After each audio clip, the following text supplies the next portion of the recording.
I still hear the drums at night. Not the joyful ones from our village celebrations, but the other kind, the ones that echo from deep in the forest where no one dares to play music. The drums that called my little sister Amara into darkness. My name is Chioma, and I need to tell you about the night my brave sister faced the thing that had been stealing children from our village. I was only 12 then, and Amara was 9. We lived in a small village in Nigeria, where the forest pressed close to our homes like a hungry animal. That year, children started going missing. One by one, they would vanish while playing near the forest edge.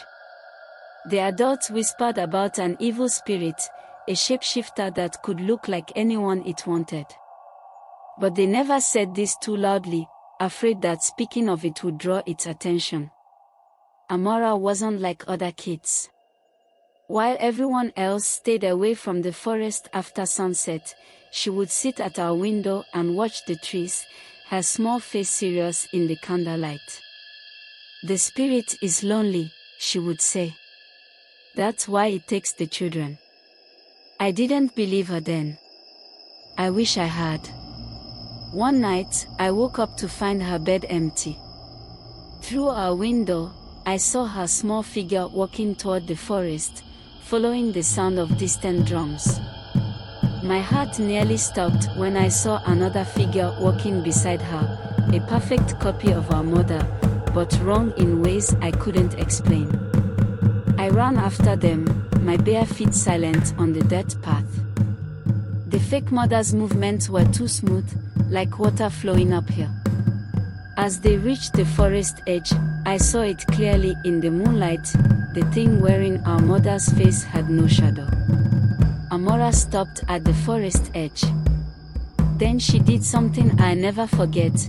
She started singing our grandmother's protection song, her voice clear and strong in the dark. The creature froze. The drums stopped. "You wear faces that don't belong to you," Amara said, her voice somehow older than her 9 years. "But you forgot about shadows?" The thing wearing our mother's face began to twist and blur. Amara kept singing, louder now, and with each verse, the creature seemed to fold in on itself, like paper burning from the edges. When the village elders found us, Amara was standing alone at the forest edge, covered in morning dew. Behind her, we found small footprints leading out of the forest, the missing children, all of them, dazed but alive. Now, years later, our village has new rules. Every child learns the protection song. Every child knows to look for shadows before trusting a familiar face. And sometimes, on quiet nights, I catch Amara still sitting at her window, humming that old song to keep watch.